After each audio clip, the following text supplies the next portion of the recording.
when my manager forced me to finish her entire quarterly report and then fired me the same afternoon for being too slow. She had no idea her signature was now on every mistake buried inside that report. And by the next morning, the whole regional office was on fire because of it. My name is Daniel.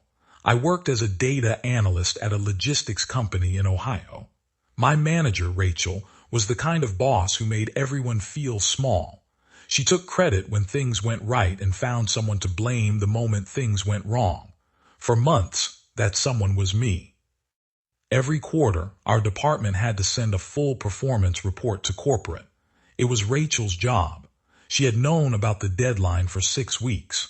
3 days before it was due, she called me into her office and told me to finish the entire thing by tomorrow morning. I did not even have access to half the data. She waved her hand and said, "Stop making excuses." I stayed until midnight pulling numbers from systems that did not talk to each other. I sent her the finished report at 7:15 the next morning. Clean, accurate, exactly by the book. She skimmed it for 90 seconds, said the formatting looked unprofessional, said the numbers seemed off, and refused to explain what was actually wrong. Then she told me to pack my desk. Fired, effective immediately. Here is what Rachel forgot. The report had already been submitted automatically the second I hit send. The system logged me as the preparer and her as the approving manager because she had set it up that way weeks earlier to save herself 5 minutes of effort. That shortcut was about to cost her a lot more than 5 minutes. I walked out with nothing, but I had followed every single instruction she gave me in writing. That night, unable to sleep, I went back through old emails out of habit. 2 weeks earlier, Rachel had told me to take invoices from a trucking company that was not on our approved vendor list and just fold them quietly into the general shipping cost column instead of listing them separately. At the time, I thought it was a shortcut.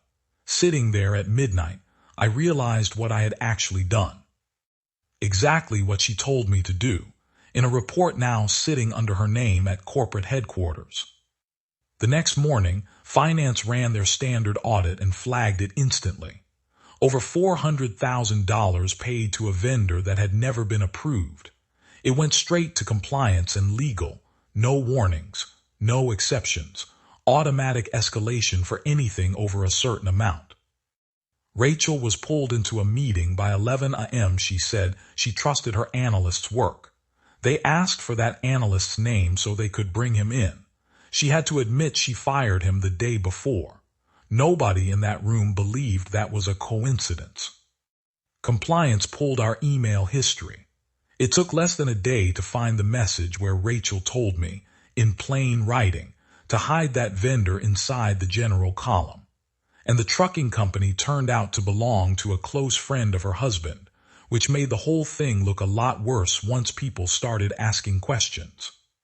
3 weeks later, Rachel was terminated for cause. No severance and a permanent mark on her record. 10 days after that, HR called me. Not exactly an apology, but an offer, a new role reporting directly to the regional director, at almost 40% more than I made before.